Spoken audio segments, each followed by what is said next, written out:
Now let us start with the valence bond theory of coordination compounds.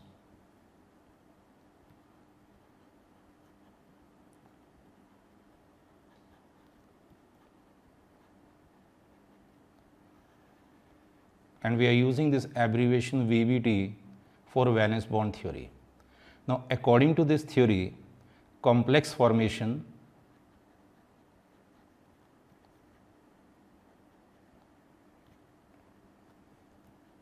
is a Lewis acid-base reaction.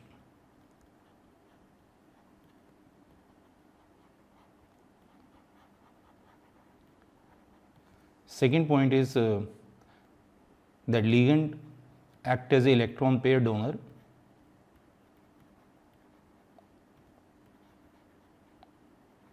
and metal act as a electron pair acceptor.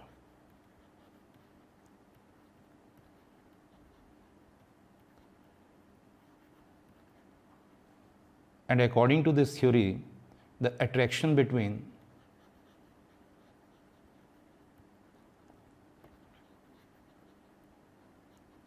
the metal and the ligand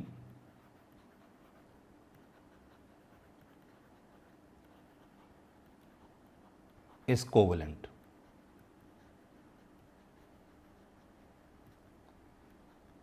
Now, according to this theory, metal provides empty atomic orbitals. AO stands for atomic orbitals. So metal provides empty atomic orbitals equals to its coordination number.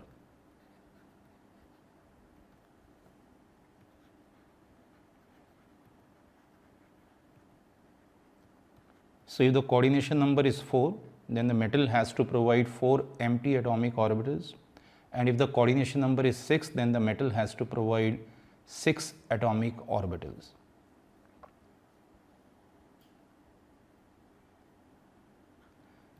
Next point is the number of atomic orbitals used by metal atom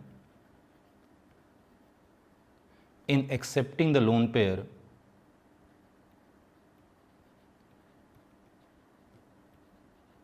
of electrons from the ligand decides the hybridization.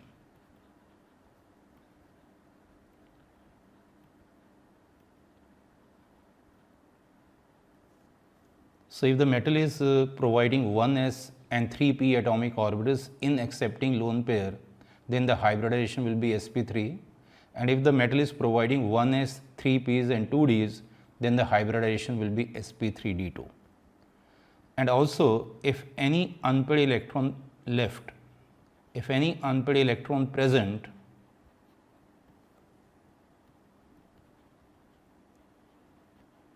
then the complex will show paramagnetism.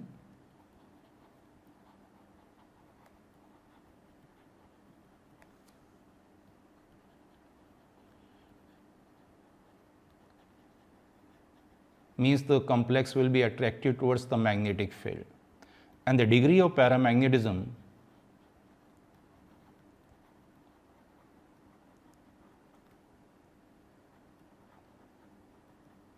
is given by magnetic moment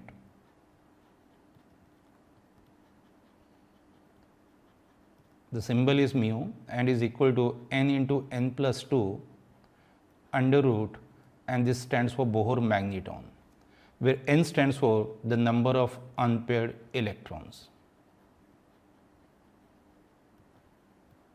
And if there is no unpaired electron present, then the complex is called diamagnetic, and diamagnetic complexes are repelled by the magnetic field. Now we start with this example. Suppose you are given this Fe H2O whole 6, 3 positive, and we have a second complex that is called Cr H2O whole 6, 3 positive. Now to work out the hybridization, to predict the magnetic properties, you have to follow this sequence of steps. First you calculate the oxidation state of the metal in the complex, and the oxidation state of iron in this complex is +3. Now we write the configuration of iron. Iron is 26 atomic number. So its configuration is argon 3d6 4s2. Then we write the configuration of iron 3 plus, and iron 3 plus configuration is argon 3d5. Now if you look at the complex, iron coordination number is 6. So iron has to provide 6 empty atomic orbitals in accepting the lone pair from the ligand. Now this is a box diagram for iron 3 plus.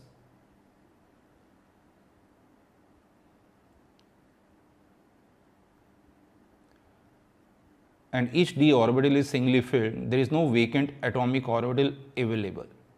So iron has to use all atomic orbitals from the fourth energy level, fourth shell. So iron is using one 4s atomic orbital, 3 4p atomic orbitals, and 2 d atomic orbitals from the 4d subshell.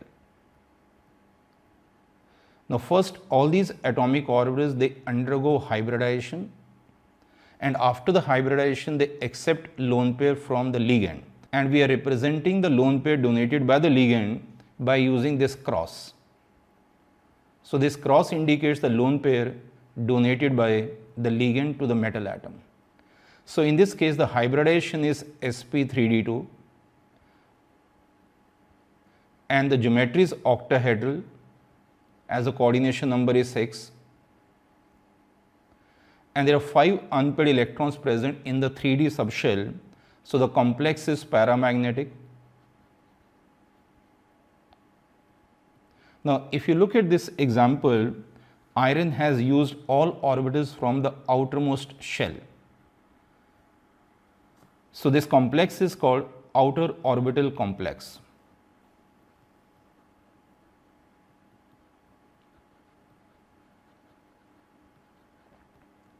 And this complex has 5 unpaired electrons present.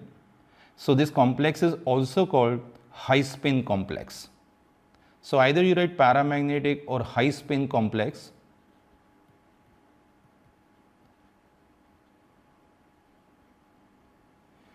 Now we take second example of this chromium complex. Now again you find the oxidation state of chromium, it is a +3. Chromium atomic number is 24. So its electronic configuration is argon 3d5 4s1. Then we write the configuration of chromium 3 plus. So it's argon 3d3. Now in this case again the coordination number of chromium is 6. So chromium has to provide 6 vacant atomic orbitals in accepting the lone pair from the ligand. So this is a box diagram.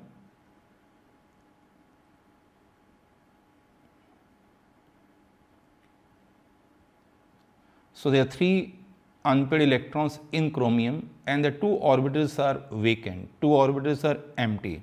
So chromium is using these 2 atomic orbitals from the 3d subshell, 1 from the 4s and 3 from the 4p. So all these 6 atomic orbitals first undergo hybridization. They form hybrid orbitals and after that they accept the lone pair from the ligand. So again this cross represents the lone pair donated by the ligand. So in this case the chromium has used 2 atomic orbitals from the 3d subshell, 1 from the 4s and 3 from the 4p. So its hybridization is d2sp3.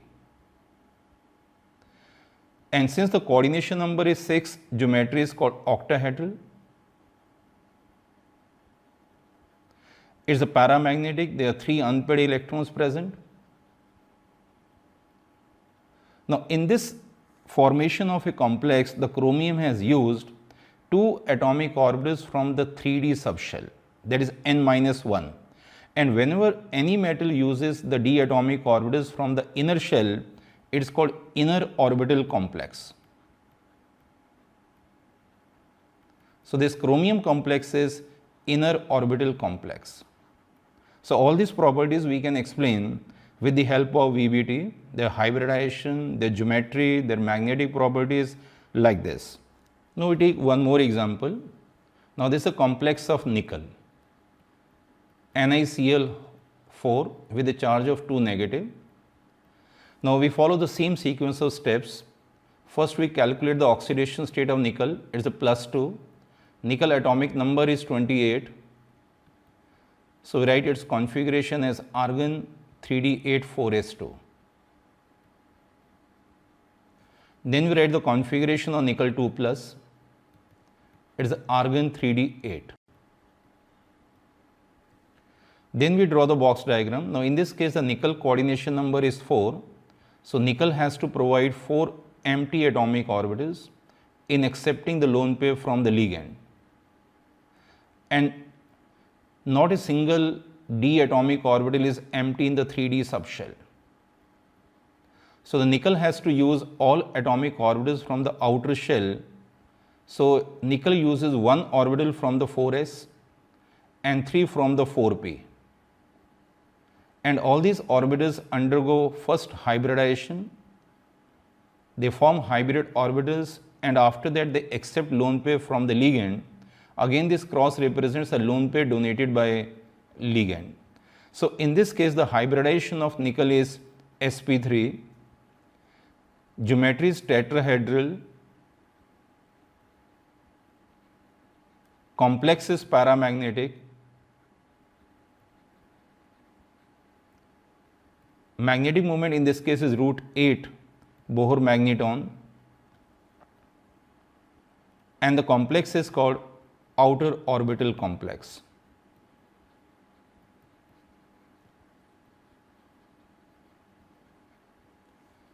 Now next example is this, another complex of nickel.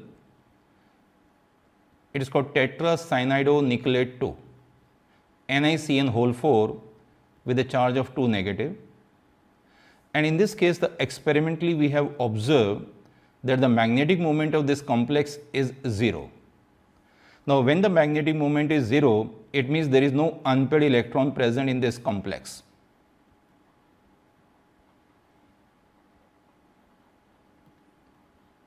It means this complex is diamagnetic.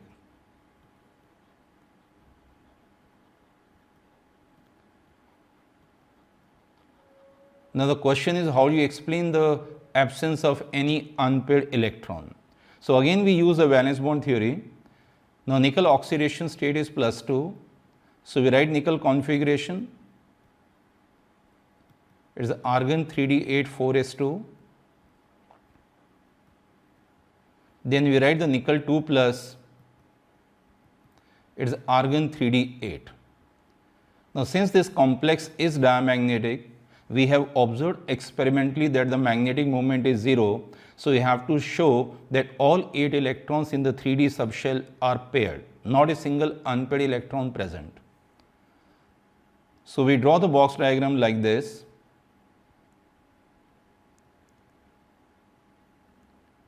So all 8 electrons are present as 4 paired electrons. Now in this case the nickel coordination number is 4. Nickel has to provide 4 vacant atomic orbitals. 1 vacant atomic orbital is present in 3d. So nickel uses 1 from the 3d, 1 from the 4s, and 2 from the 4p.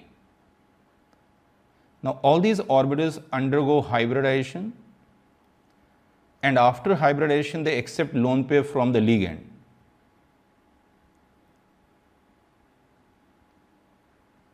So in this case the hybridization of the nickel is dsp2. It is a square planar.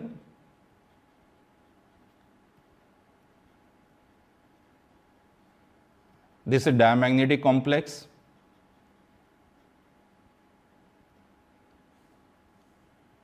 And this is called inner orbital complex because one orbital used by the nickel is from the 3d subshell. So this is called inner orbital complex.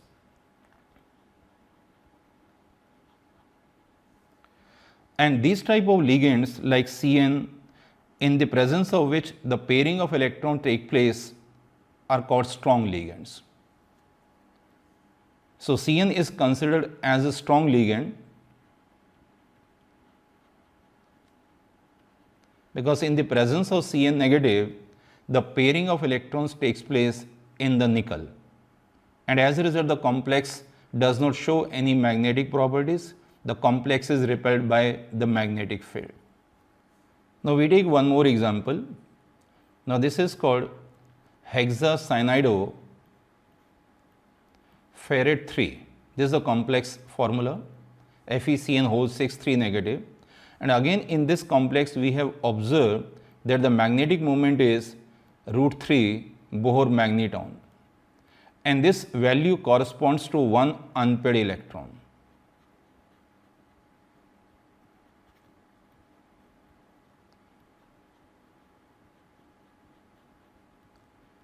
So you have to show the presence of just one unpaired electron in this complex. Now iron oxidation state is 3+. So we write the configuration of iron first. Iron atomic number is 26. So the configuration is argon 3d6 4s2, then iron 3 positive, it is argon 3d5. But since this complex has a magnetic moment of √3, you have to show the presence of just one unpaired electron, and that is possible only when you pair up the electrons.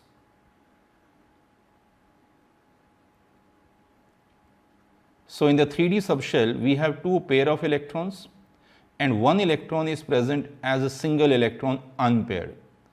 Now in this complex, iron coordination number is 6. So iron has to provide 6 vacant atomic orbitals. So iron is providing 2 from the 3D subshell, 1 from the 4s, and 3 from the 4p. All these orbitals, they undergo hybridization, and after that they accept the lone pair from the ligand. So hybridization in this case is D2sp3. Geometry is octahedral, and the complex is weakly paramagnetic, and that also we have observed experimentally, weakly paramagnetic. Iron has used 2d atomic orbitals from the 3d subshell, so the complex is called inner orbital complex. So again in this case the cyanide is present, and due to the presence of cyanide the pairing of electrons takes place. So this Cn- is considered as a strong ligand. Now we take one more example. This is tetracarbonyl nickel 0, NiCO whole 4. We observe that its magnetic moment is 0. It means the complex is diamagnetic.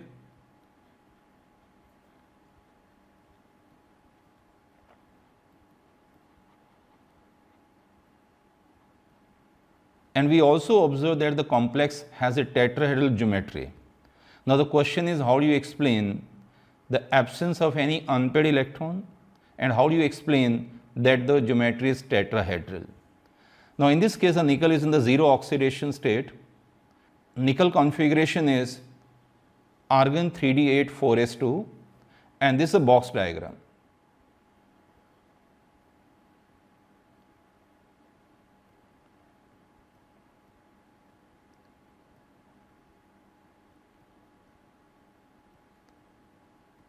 And there are 2 unpaired electrons in the 3d subshell. This is 4s.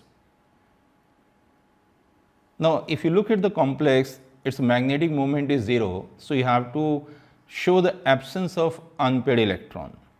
Now we know that 3d and 4s subshells, they have a comparable energy. So to show the absence of any unpaired electron, 2 electrons from the 4s subshell, they jumps to 3d and pair up these 2 unpaired electrons. As a result, the box diagram for nickel in this complex is this.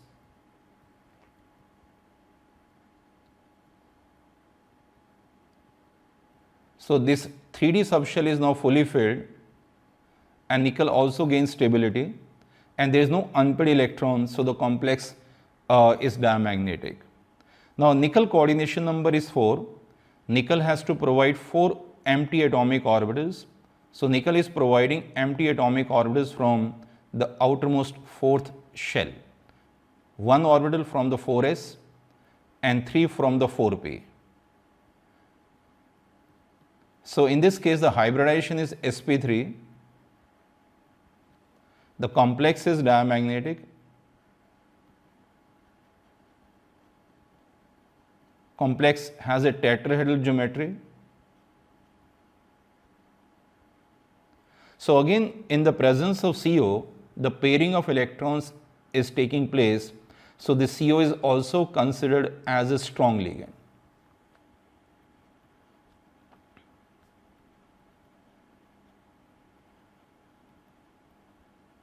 So Cn minus and CO, these are the two examples of strong ligands. Now if you look at this example, CO whole 4 with a charge of -1. Now in this case, the cobalt oxidation state is -1, and cobalt -1 and the nickel, they are isoelectronic.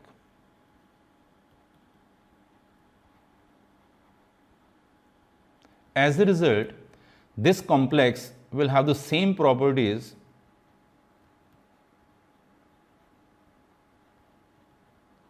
as tetracarbonyl nickel 0.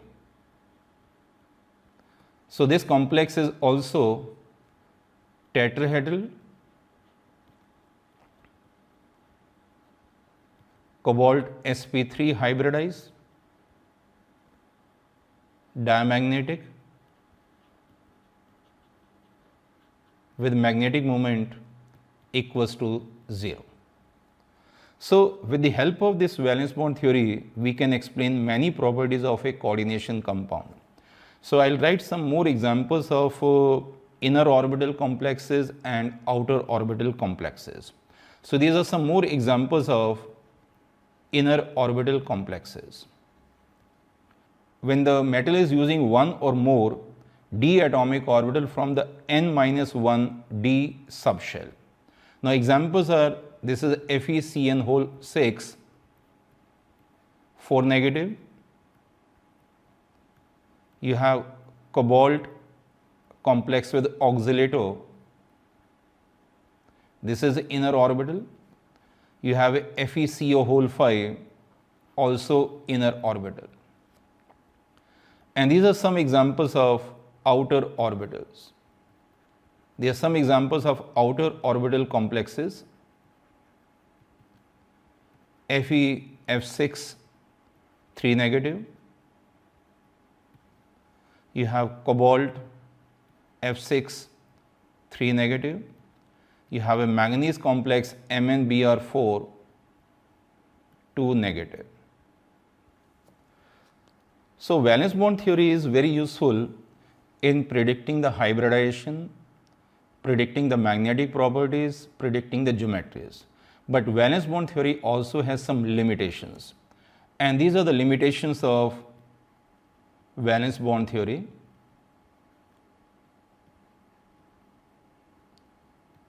First, it does not explain the color of the complexes.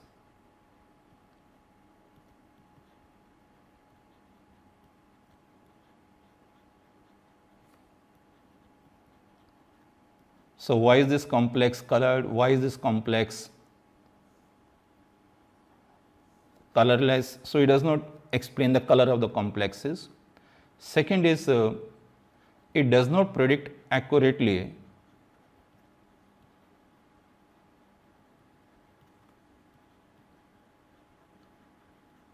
the geometry of the 4 coordinate complexes.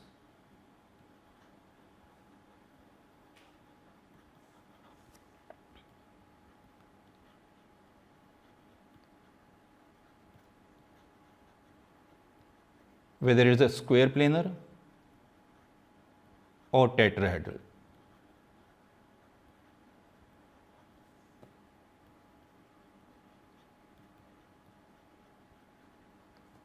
Also, it does not distinguish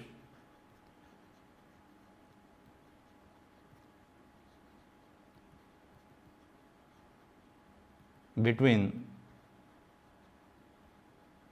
the weak field ligand and strong field ligands.